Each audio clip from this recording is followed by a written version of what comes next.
The thing about being 32 and married, they never tell you, is how quiet the world becomes. The seismic shifts of your 20s, new jobs, new cities, new loves, settle into a gentle, predictable topography. I loved my husband, Ben. He was kind, solid, the sort of man who remembered to refill the hummingbird feeder and called his mother every Sunday. Our life in our suburban saltbox house was a well-composed photograph, all soft focus and pleasing lines. I was happy. I was sure I was happy. Then there was Chloe. She entered my life like a sudden, vivid streak of paint across my beige canvas. She was my younger brother Liam's girlfriend of 6 months, and she was 27, though she carried a self-possession that made age feel irrelevant. The first time Ben and I had them over for dinner, she stood on our porch under the autumn drizzle, her auburn hair a cascade of loose waves, holding a bottle of wine and a grin that seemed to understand a secret joke about the universe. "You must be Elena," she said, and her voice was lower than I'd expected, a warm, smoky alto. "Liam talks about you like you invented the moon." I laughed, flustered. "He probably complains I used to steal his Legos. A woman who knows what she wants. I like it." That was the first spark, the simple, unexpected pleasure of being seen, not as Ben's wife or Liam's sister, but as Elena. The self I'd somewhat mislaid beneath the labels. The dinner was normal. Ben grilled salmon. Liam told his usual, slightly exaggerated stories. Chloe asked questions. Not the polite, conversational kind. She'd lean forward, her green-gold eyes fixed on mine, and ask, "What's the book you've read that made you most angry?" Or, if you could erase one memory just to experience it again for the first time, what would it be? Under her gaze, I found myself speaking about things I hadn't voiced in years. My abandoned painting, my fascination with storm patterns, the hollow, restless feeling that sometimes visited me in the dead of night, which I'd always chalked up to too much caffeine. "A restless heart," Chloe said softly, holding my look a beat too long. "Those are the most interesting kind." A current passed between us, so tangible I glanced at Ben to see if he'd felt the voltage drop. He was cheerfully debating baseball stats with Liam. It became a slow, delicious unraveling. Chloe found reasons to text me. An article on surrealist art, a photo of a bizarre cloud formation she thought was a Elena cloud. Our conversations, once confined to family gatherings, spilled into late-night exchanges that felt like shared confessions. I learned about her cross-country motorcycle trip, her 2 years in a Kyoto pottery commune, her quiet heartbreak over a woman who'd chosen a more conventional path. Woman. The word sat on my screen, glowing with implication. It explained the sharp, knowing way she moved through the world. It also sent a dizzying, terrifying thrill through me. The attraction wasn't a thunderclap. It was the steady, relentless drip of water shaping stone. It was the way she'd touch my arm to emphasize a point, her fingers leaving a brand of heat through my sweater.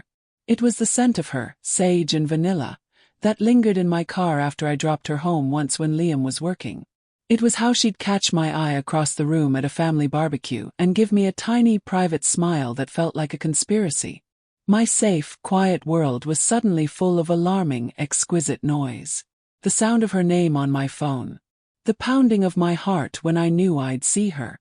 The deafening silence of my own hypocrisy as I lay next to Ben, tracing the ceiling with my eyes, consumed by thoughts of his brother's girlfriend. The crisis point came on a rainy Thursday. Liam was away at a conference. Ben was working late. Chloe texted. Found a used bookshop with a whole section on meteorological anomalies. Screaming your name. Rescue me from it. The shop was a dusty, cozy cavern. We browsed in peaceful quiet, our shoulders occasionally brushing in the narrow aisles. She handed me a heavy, outdated volume on tornadoes. "For your research," she whispered. "I'm not a researcher," I whispered back, our faces close in the dim light. "Aren't you?" Her gaze dropped to my lips, just for a fraction of a second, but it was enough to short-circuit every rational thought in my head. We went to a nearby cafe for tea. The rain streaked the windows, enclosing us in a blurry, private globe. We talked and then we didn't. The silence stretched, thick and charged. Elena, she said finally, turning her mug in her hands. This thing, this pull between us. I need to know I'm not imagining it. All the air left the room. I stared at the dregs of my Earl Grey, seeing the wreckage of my life reflected in the brown liquid. Ben's trusting face. Liam's proud grin when he introduced Chloe. The beautiful, boring photograph of my existence, ready to be shattered. You're not imagining it, I heard myself say, the words a mere breath. Her hand crept across the table, her fingertips just grazing mine. The contact was electric, a jolt that traveled straight to my core. It was the most profound touch of my life. I would never ask you to be reckless, she said, her voice low and urgent.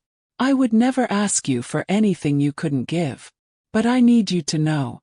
See you. I see the woman who loves storms and art and has a restless heart. And I am completely captivated by her. Tears pricked my eyes.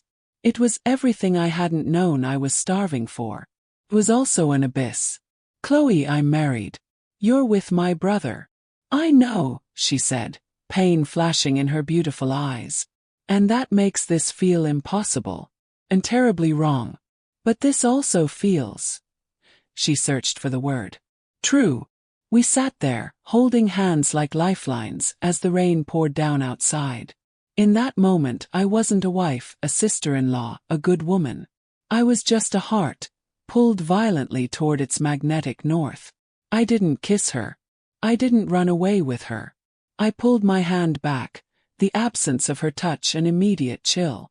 I don't know who I am right now, I admitted, my voice trembling. Maybe that's where we start, she said gently. I drove home in a trance. Ben was already there, warming up leftovers. Good time with Chloe? He asked, smiling. Yeah, I said, my voice sounding foreign. She's interesting. He kissed my forehead. I'm glad you have a new friend. The word friend echoed in the hollow of my chest. I looked at my husband, at our comfortable kitchen, at the life we'd built. I thought of Chloe's eyes, full of storm and truth. There is no ending to this story, not yet. There is only this. A quiet house that is no longer quiet, a married woman who is no longer just married, and a future that has cracked open, revealing a terrifying, glorious, and uncertain path. The photograph is ruined. And for the first time in a long, long time, I am awake, staring at the developing image in the darkroom of my heart, waiting breathlessly to see what will appear. For 2 weeks, the world existed in a state of exquisite, unbearable tension. I moved through my routines, work emails, grocery runs, date nights with Ben, like a ghost haunting my own life. My physical self was performing familiar tasks, but my consciousness was a separate entity, a hummingbird trapped in a jar, its wings beating against the glass in a frantic rhythm of Chloe, Chloe, Chloe. Ben noticed a distance, but he diagnosed it as stress. The project at work getting to you, Lee? He'd ask, rubbing my shoulders. His touch, once a comfort, now felt like a claim. I'd flinch internally, then lean into it, layering my guilt with performance. Just tired, I'd murmur, which wasn't a lie. I was exhausted from the sheer energy of repression, from policing every glance, modulating every text message to be friendly but not too friendly, sisterly but not too intimate. I became an archivist of our interactions, analyzing every saved text, every fleeting touch at family Sunday dinners. Did her hand linger on the small of my back as she passed behind my chair? Was it my imagination that she served me the crispiest piece of roast chicken? Liam was oblivious, buoyant in his new love. Chloe's amazing, isn't she? He beamed at me over football one afternoon, while she and my mother debated politics in the kitchen. I think she's the one. The words were a physical blow. The one. For him. The sour, unworthy thought bubbled up. Does he see the storm in her? Or just the sunshine? Immediately, I was swamped with shame. Liam was my baby brother, still sporting the phantom scars from the knees I'd bandaged. Who was I to begrudge him his happiness? And yet, the idea of him building a life with her, of her becoming officially, permanently my sister-in-law, sent a wave of such profound despair through me that I had to excuse myself to the bathroom, where I splashed cold water on a face that looked pale and strangely old. The texts from Chloe continued, but they changed. They became more careful, more laden with subtext. Chloe saw a painting today. All dark blues and turbulent grays. It screamed restless heart. Thought of you. Me sounds beautiful. Where was it? Chloe, just a gallery downtown. It's gone now. Private sale. Some things are only meant to be seen by the right person for a moment. Each message was a breadcrumb leading me deeper into a forest I had no map for. I was equally desperate for them and terrified of them. I started writing replies I'd never send in the Notes app on my phone. I dreamt of your scent. I can't stop remembering the feel of your hand. What are we doing? The dam broke on a Tuesday. Ben was out of town at a conference. Liam, thinking he was being the world's best brother, asked Chloe to check in on me so I wouldn't be lonely. She arrived with a bottle of Pinot Noir and a look of quiet determination. We ordered takeout, made small talk that rang hollow, and drank wine on the couch where Ben and I watched Netflix. The space between us vibrated. "This is absurd," she finally said, putting her glass down with a decisive click. "We're two grown women acting like teenagers sneaking around. What's the alternative?" I asked, my voice barely audible. "Honesty." She turned to face me, tucking one leg beneath her. The lamplight caught the gold in her eyes. "Not with them. Not yet. But with each other. With ourselves. Elena, look at me and tell me I'm wrong." I looked. I saw the fierce intelligence, the wild spirit that had lived in Kyoto and ridden a motorcycle across deserts, the woman who saw storms in my soul and didn't look away. I saw my future, bright and terrifying, and my past, comfortable and fading. The collision was silent but catastrophic. "You're not wrong," I said. It was a permission slip. The air in the room solidified, became something we had to move through. Slowly, giving me every chance to retreat, she reached out and cupped my cheek. Her palm was warm, slightly rough from clay and motorcycle grips. A working hand. Creating hand. I leaned into it, closing my eyes as a single tear escaped. When I opened them, she was closer. Close enough that I could see the faint freckles across the bridge of her nose, the slight tremble in her lower lip. "This is the part where you tell me to stop," she whispered, her breath a warm caress against my skin. I didn't tell her to stop. The kiss was not a gentle beginning. It was a confession and a release, a years-long sigh given form. It was the answer to every unasked question, the map to a country I hadn't known I belonged to. Her lips were soft but insistent, and she tasted of wine and something inherently, uniquely Chloe. My hands came up, one tangling in the silk of her hair, the other gripping the fabric of her shirt, anchoring myself to the reality of her as the world spun off its axis. It was a kiss that held everything. The longing, the guilt, the seismic joy, the grief for the simpler life it was obliterating. We broke apart, foreheads resting together, breathing each other's air. "Oh," I breathed, the only word I seemed to know. "Yeah," she echoed, her thumb stroking my cheekbone. "Oh." We didn't sleep together that night. The kiss was both a destination and a new, more dangerous starting line. We talked for hours, curled on opposite ends of the couch, our feet touching. We talked about the mess, the collateral damage, the potential for ruin. "I won't be your secret," she said, her voice firm but not unkind. "Not long term. I did that before. It shrinks your soul." "I know," I said. And I did.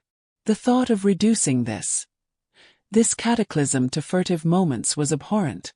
It deserved more. She deserved more. "What do we do?" I asked, feeling both 32 and 16. "We think.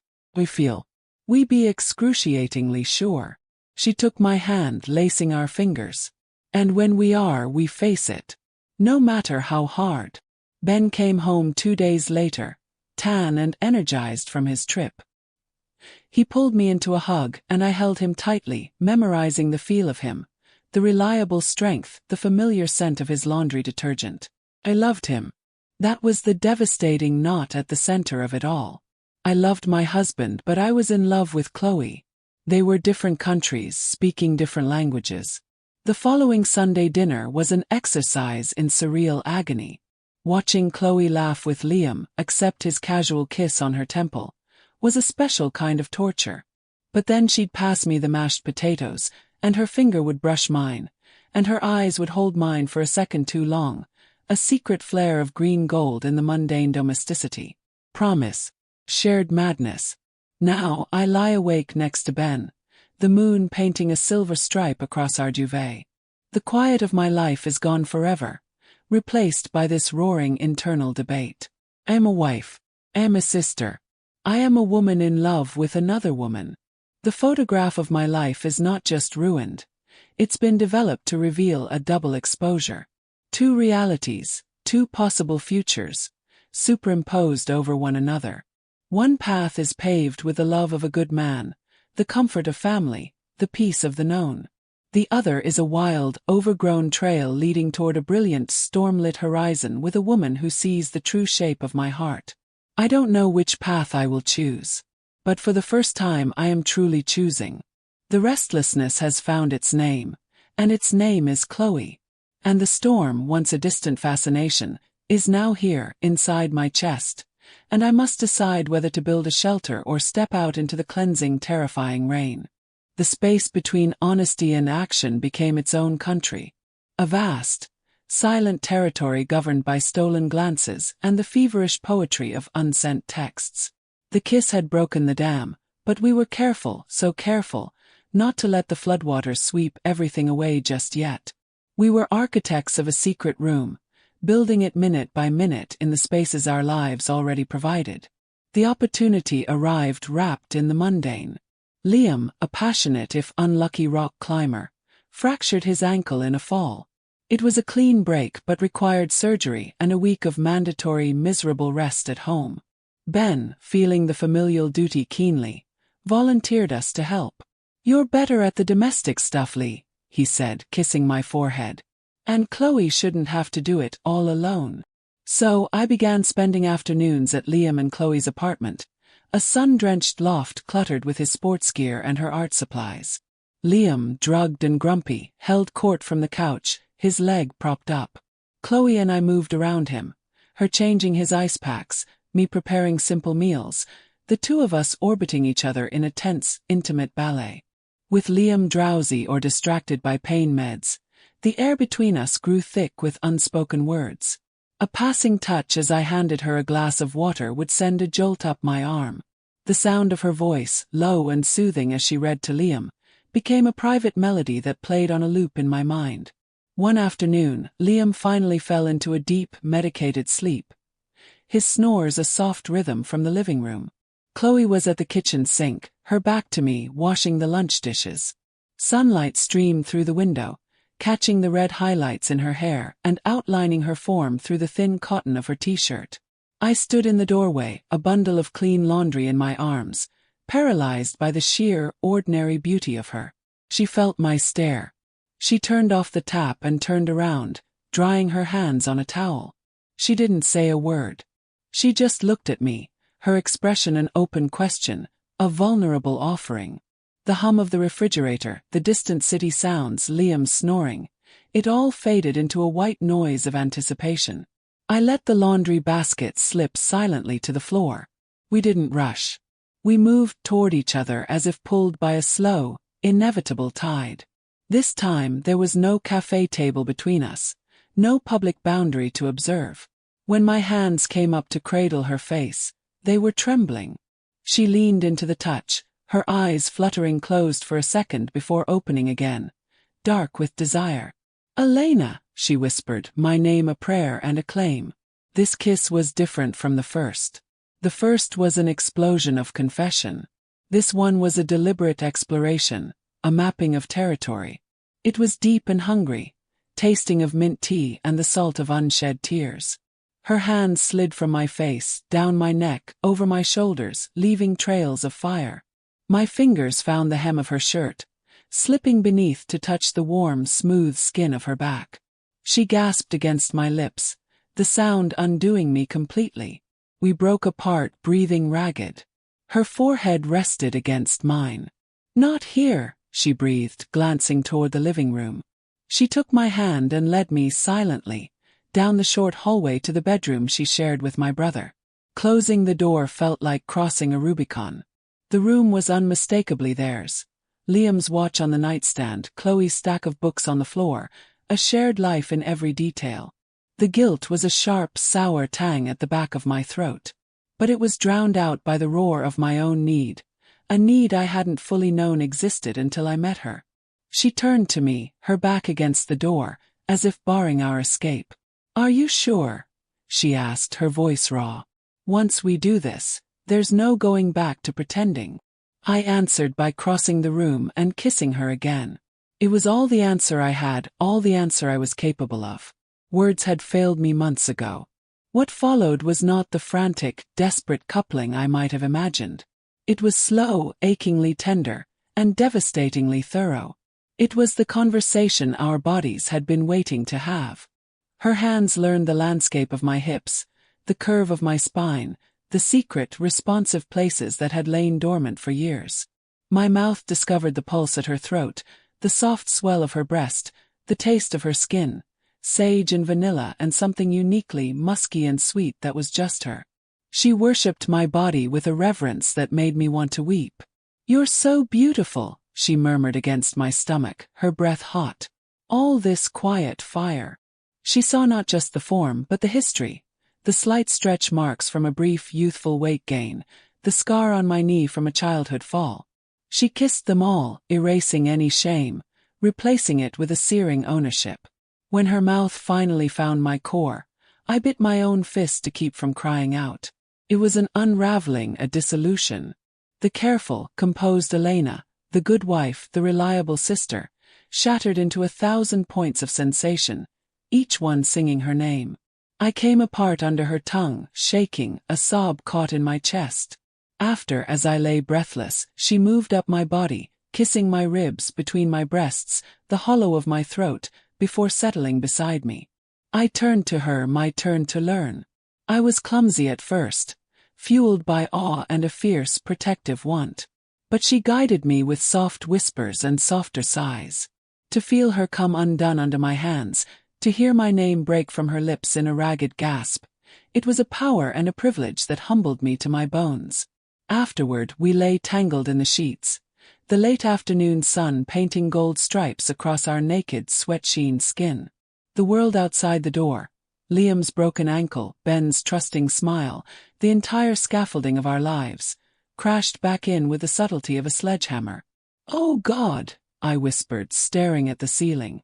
The guilt was no longer a tang. It was a leaden weight on my chest. Chloe's hand found mine under the sheets. She didn't offer empty platitudes. "I know," was all she said, her voice thick with the same complex emotion. We didn't speak of love.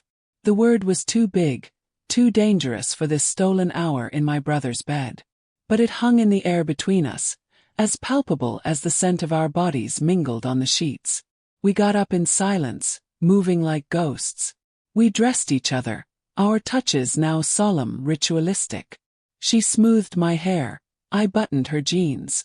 We remade the bed with military precision, erasing the physical evidence. We were collaborators in a crime scene cleanup. When we emerged, Liam was just waking up, groggy and disoriented. "What time is it?" he mumbled. "Just after 4, Chloe said, her voice remarkably steady. She went to him, placing a cool hand on his forehead. "Elena and I were just folding laundry. How's the pain?" I stood frozen in the hallway, watching her. She was so natural, so effortlessly his in that moment. The duality was dizzying. The woman who, minutes ago, had traced the secrets of my body with her tongue, was now the picture of nurturing concern for her boyfriend. I drove home in a daze. The memory of her was a physical imprint, a brand on my skin that felt more real than the steering wheel in my hands. I walked into my house, my body still humming from her touch, and found Ben in the kitchen making dinner. "Hey you," he said, smiling. "How's the patient?" "Resting," I said, my voice sounding strange to my own ears. I walked over and hugged him fiercely, burying my face in his shoulder, inhaling his familiar clean scent. I was trying to anchor myself, to find the woman who belonged here. He hugged me back, pleased. Missed you today. That night, as Ben slept soundly beside me, I stared into the dark. My body was a palimpsest. Ben's gentle, familiar goodnight kiss was overwritten by Chloe's hungry mouth. The weight of his arm across my waist was layered with the memory of her leg thrown over mine. I had made love with a breathtaking, forbidden intensity, and now I had to lie beside my husband and pretend my universe hadn't been cracked open. The secret was no longer an abstract tension. It was a living thing inside me, a second heart beating a frantic, guilty rhythm alongside my own. It was the taste of her that lingered beneath my morning coffee, the ghost of her hands that I felt on my skin in the shower. I was a wife who had been unfaithful. I was a sister who had betrayed. And I was a woman who, for the first time, had felt truly, completely known, and who would now have to learn to live in the devastating, beautiful silence of that knowledge. The affair had begun not with a decision, but with a surrender. And now we had to live in the aftermath, tending to our partners with hands that still trembled from touching each other, building our secret room one agonizing, exquisite brick at a time. The secret, once a living thing inside me, became the very architecture of my life. I learned to build walls within walls, to compartmentalize with a surgeon's precision.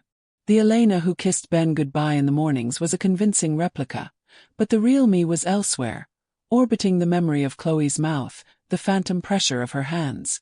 Our communication became a tapestry of codes. A text about a storm system moving in was a declaration of longing. A shared link to a melancholy folk song was a map of our shared guilt. Weeks bled into a month of excruciating normalcy.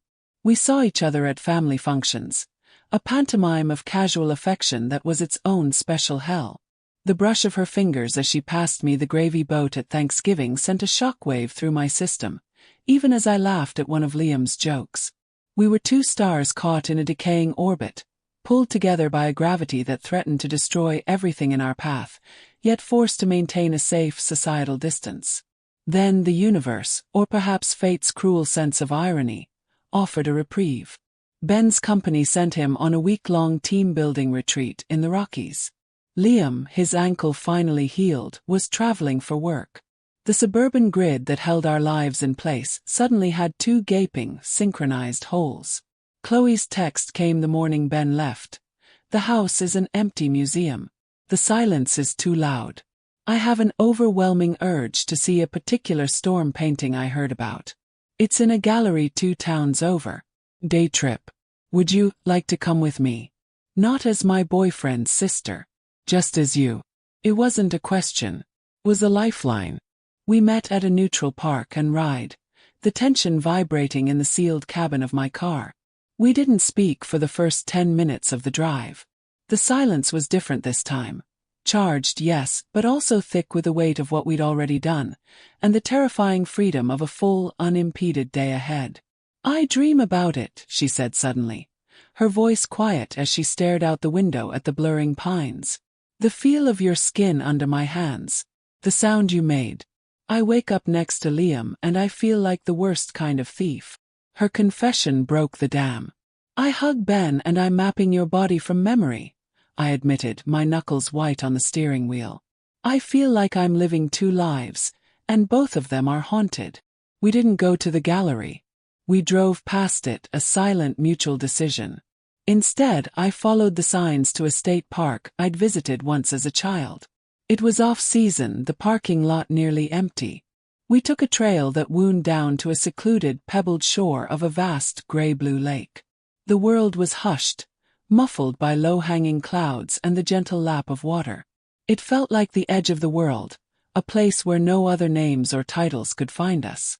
We spread a blanket on a flat, sun-warmed rock overlooking the water. For a long time we just sat, shoulders touching, watching the light dance on the waves. The pretense, the fear, the guilt, it all slowly bled away, leaving behind a raw, aching tenderness. "Tell me something true," she said, leaning her head on my shoulder. "Something you've never said out loud." I thought for a moment, the lake's expanse making truth feel possible. I'm afraid I built my entire life on what I should want, not what I do want. And now that I know the difference, it's too late. She took my hand, lacing our fingers together. It's not too late, Elena. It's just devastatingly complicated. She turned to face me then, and the look in her eyes was so full of naked affection it stole my breath. She leaned in and kissed me, not with the hungry desperation of our first time, but with a slow, soul-deep sweetness that spoke of longing and a profound, sorrowful joy. It was a kiss that tasted of lake air and possibility and goodbye, all at once. We made love there on that blanket under the vast, indifferent sky. It was different from the frantic, hidden coupling in her bedroom. This was slow, deliberate, a ritual of discovery. We had time.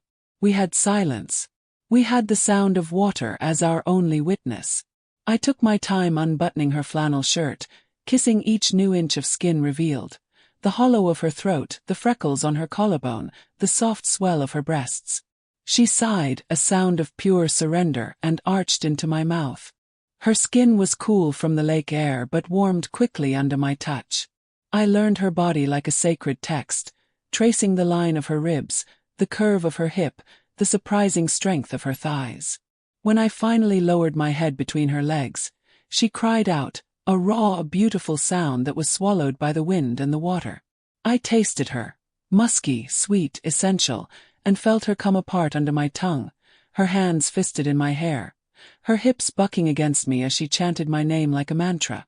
After, as she lay trembling, she pulled me up and began her own exploration. Her mouth was everywhere, on my eyelids, the backs of my knees, the sensitive skin of my inner wrists.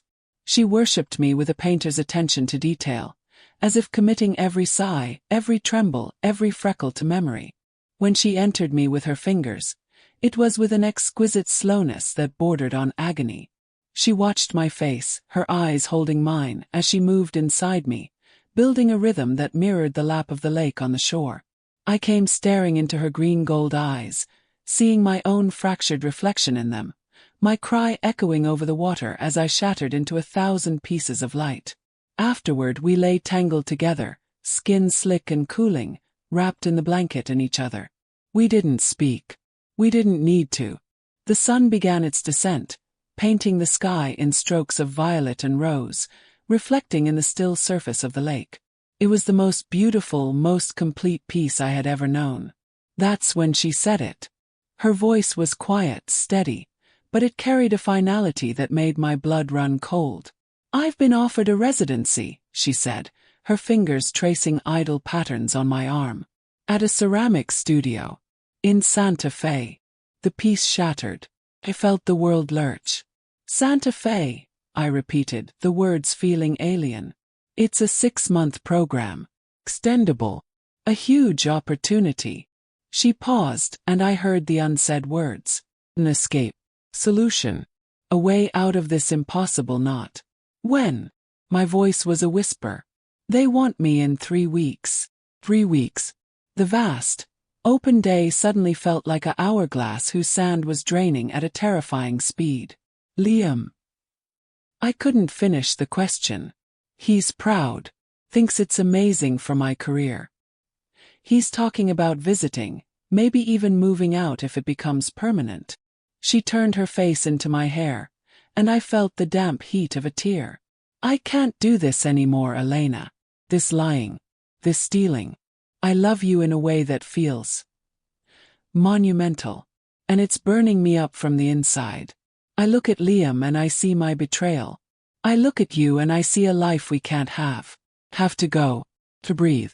To see if this feeling can survive in the daylight, or if it's only something that lives in the shadows. Her words were a scalpel, precise and devastating. She wasn't ending it out of a lack of love, but because of its overwhelming, destructive force. She was choosing integrity over fragmentation, even if it meant leaving. The drive back was shrouded in a grief so profound it was silent. We held hands the entire way, as if our grip could stop time. We didn't make plans. We didn't promise to wait. The future was a dark, shapeless thing. The next 3 weeks were a funeral for a life that never was. We met one last time, in a bleak, anonymous hotel room halfway between our towns. Our lovemaking that final time was fierce, tear-streaked, a desperate attempt to brand each other's souls. It was all lips and teeth and clinging hands, a wordless scream against the inevitable.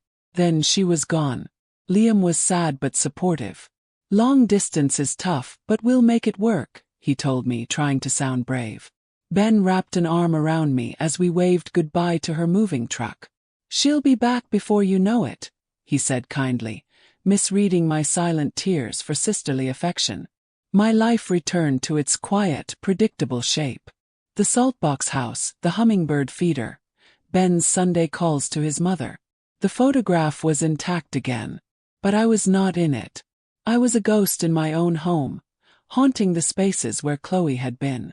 The secret room we built was now a locked vault inside me, filled with the scent of sage and vanilla, the taste of lake water, and the echoing silence of a love that had been too vast for the world we inhabited. She had moved to settle somewhere else, and in doing so, she had taken the only true, restless part of me with her. I was left with the beautiful empty shell of a life, and the storm, now forever contained, raged silently within.